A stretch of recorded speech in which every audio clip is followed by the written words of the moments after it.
Welcome back. আজ হচ্ছে leg day. আজ খুব ইন্টেন্স ওয়ার্কআউট করব, তাই প্রিপেয়ার হচ্ছি। প্রথমে লেগের একটু ওয়ার্ম আপ করে নিলাম। শুরু করি লেগ প্রেস দিয়ে।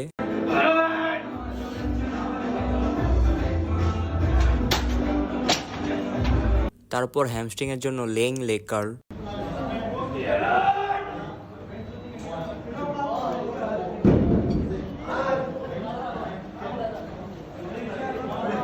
থার্ড এক্সারসাইজ ছিল লেগ এক্সটেনশন কোয়াডস ফোকাস।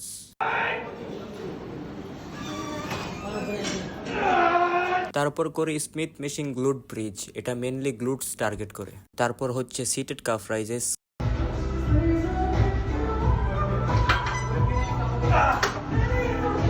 এখন ট্রেন করব অ্যাবস। প্রথমে শুরু করলাম ওয়েটেড ক্রাঞ্চেস দিয়ে, তারপর ডিক্লাইন ক্রাঞ্চেস দিয়ে অ্যাবসের ওয়ার্কআউট শেষ করলাম।